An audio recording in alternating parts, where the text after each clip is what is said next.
Morning बच्चों। आज हम 10th क्लास की मैथ के एक्सरसाइज 12.2 चल रही थी, तो 6 क्वेश्चन हमने कर लिए थे। 7th क्वेश्चन चल पड़ा। देखिए, साथ ही साथ करते रहे ना, नोटबुक में कोई समझ में ना आए तो फ़ोन करके पूछ लिया करो भाई।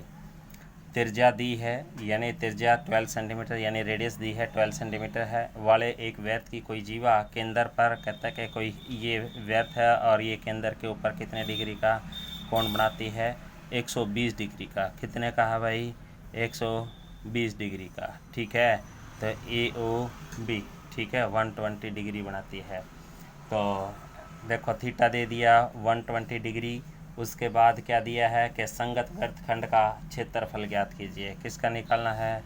वृत्तखंड का क्षेत्रफल भाई। ठीक है, यानी कि वृत्तखंड किसको बोलते हैं वो याद रखना है आपने।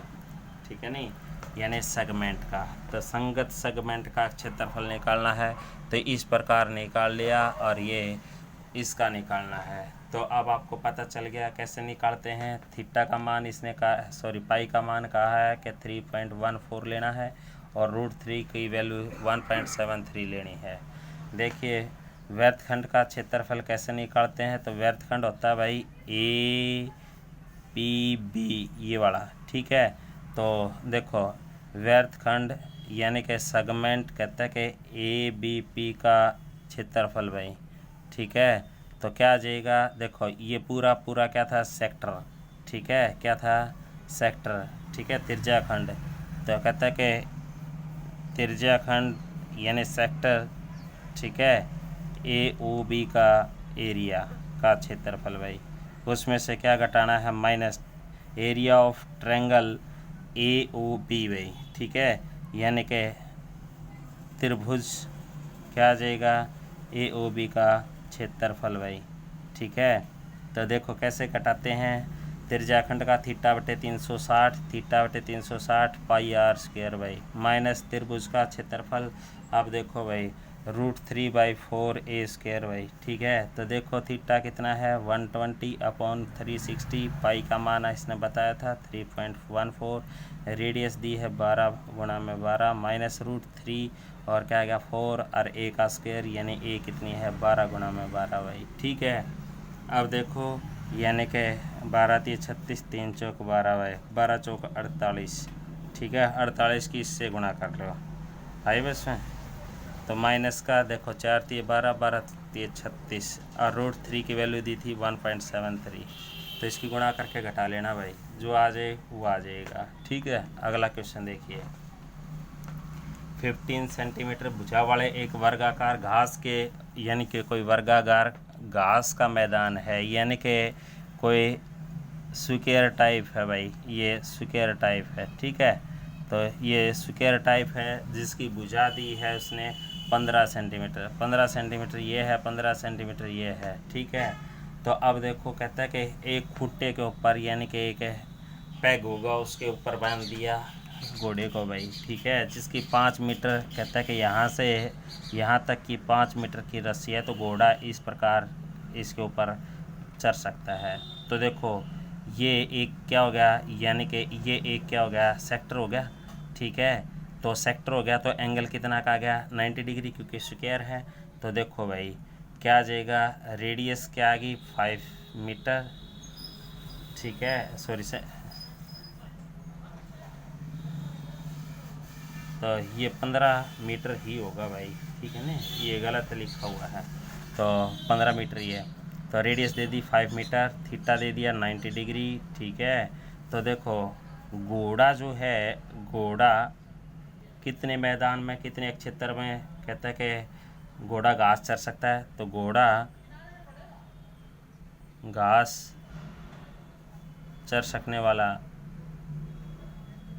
क्षेत्रफल भाई। तो देखो कैसे निकालोगे? थीटा बटे 360 पाई r स्क्वायर भाई। ठीक है, थीटा दिया है 90, 360। पाई की वैल्यू याद है ही 3.14 ले लो, दिया है इसने। r की वैल्यू कितनी आ गई? 5 गुणा में 5 भाई। ठीक है, तो 9 चौक 36 भाई। तो इसकी गुणा कर लेंगे, 9 को 25, 25 चौका 100, 10 25 25 और 10 35। ठीक है, 3 25 या 75 3 78 बटे में 4। ठीक है, उसके बाद यदि कहता है कि यदि इसके बाद ये कहता है कि यदि रस्सी 5 की बजाय 10 मीटर कर दी जाए तो यहाँ तक आ जाएगी 10 मीटर। ठीक है, तो देखो ये यूँ चला जाएगा। तो अब इसका मतलब ये कहता है कि घोड़ा अब कितना ज़्यादा घास मैदान चढ़ सकता है। तो बड़ी हुई लंबी, ठीक है, बड़ी हुई रस्सी, ठीक है, बड़ी हुई रस्सी के कारण घोड़ा घास चढ़ सकने वाला क्षेत्रफल क्या आ जाएगा, थीटा बटे 360 यानी 90 रहेगा। ठीक है, पाई की वैल्यू वही रहेगी, आर की वैल्यू कितनी होगी 10 भाई। ठीक है, तो 4 वही कितनी आ गई 314 बटे में 4। अब देखो क्या है ज़्यादा, कितना ज़्यादा घास चढ़ सकता है। तो घास के मैदान में कितनी वृद्धि हुई भाई,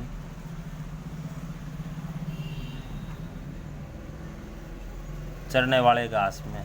ठीक है, ग्रेजिंग ऑफ ग्रास। तो कितनी ग्रोथ हुई, तो इसमें से माइनस कर दो। ठीक है, तो माइनस कर देना, जो भी आ जाए वो आंसर आ जाएगा इसका। ठीक है, उसके बाद अगला देखिए भाई, अगला क्वेश्चन है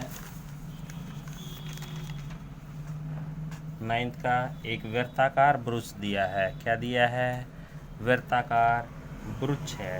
ठीक है, को चांदी के तार से बनाया जाना है जिसका व्यास 35 mm है, 35 mm है, यानी डायमीटर दिया है 35 mm है। ठीक है, तो रेडियस आ जाएगी 35/2 mm भाई, मिलीमीटर है ये। ठीक है, किस में है, मिलीमीटर में। मिलीमीटर को सेंटीमीटर में कन्वर्ट करोगे 10 से भाग दे देंगे। ठीक है, तो ये सेंटीमीटर में आ जाएगा, तो 35/20 हो जाएगा, तो सेंटीमीटर में कन्वर्ट हो गया। ठीक है, उसके बाद तार को वृत्त के 5 व्यासों को बनाने में भी प्रयुक्त किया गया है। तो देखो भाई, एक वृत्ताकार ब्रुच है इस प्रकार और 5 व्यास लगाए गए हैं, 1 2, ठीक है, तो 3 4 और 5 भाई। ठीक है, 5 लगा दिए व्यास। तो आगे लिखा है उसे 10 बराबर त्रिज्याखंडों में विभाजित, ये बराबर त्रिज्याखंड है भाई सारे के सारे 10 के 10। ठीक है, तो 10 नंबर पे बराबर हैं। उसके बाद कुल वांछित चांदी के तार की लंबाई, तो तार की लंबाई चाहिए। तो देखो तार की लंबाई देखो 35 ये 35 ये 35 ये 35 ये 5, तो ये हो गया। और फिर इसकी परिधि निकाल दो यानी सरकमफ्रेंस निकाल दो, तो वृत्त की परिधि निकाल दो। वृत्त की परिधि कितनी आ जाएगी, अब आपको पता चल गया, वृत्त की परिधि 2πr भाई। ठीक है, यानी कि पाई गुणा में डी का इसका, हाँ, क्योंकि 2r किसके बराबर है, डी के। तो पाई की वैल्यू इसने दी नहीं है, तो 22/7, और डी की वैल्यू कितनी है 35 भाई। तो 7 × 35, 22 × 110 भाई, इतनी mm आ गया भाई। ठीक है, और कहता है कि कुल जो व्यास की लंबाई 505 व्यास की लंबाई कितनी आ जाएगी। तो अब आपको पता चल गया क्या, 5 गुणा में 35 भाई, तो 5 × 5 = 25, 5 × 3 = 15 और 2 = 17 mm भाई। तो कुल चांदी के तार की लंबाई, चांदी के तार की लंबाई भाई। ठीक है, तो क्या करोगे, दोनों को जोड़ देंगे तो 175 और 110। ठीक है, तो 5, तो इतने mm आ गया भाई। ठीक है, उसके बाद ब्रुच के प्रत्येक त्रिज्याखंड का इस त्रिज्याखंड का क्षेत्रफल निकालना है। तो क्या लिखोगे, ब्रुच हिंदी में और इंग्लिश में ब्रुच ही बोलते हैं, के त्रिज्याखंड का क्षेत्रफल भाई। ठीक है, का क्षेत्रफल कैसे निकालते हैं, फार्मूला है ही θ/360 πr² भाई। अब देखो कितने इसे बताइए, 10 भाई। ठीक है, कितने इसे बताए थे, 10। एक का एंगल कितना आ जाएगा 36 डिग्री भाई। ठीक है, 36/360 भाई। पाई की वैल्यू 22/7 भाई। आर की वैल्यू देखो 35/2 गुणा में 35/2। यदि सेंटीमीटर में लेते तो 20 लेते, नहीं तो mm में ही निकल जाएगा। 36 10 आ गया, ठीक है। तो 2 से 11 आ गया, 7 से 5 आ गया, 5 से फिर 2 आ गया, तो इसकी गुणा कर लो भाई, ठीक है। 11 पंजे 55, 11 तिया 33 और 5 है 38, 2 दूनी 4, भाग दे देना जो आ जाए वो, ठीक है। थैंक यू भाई।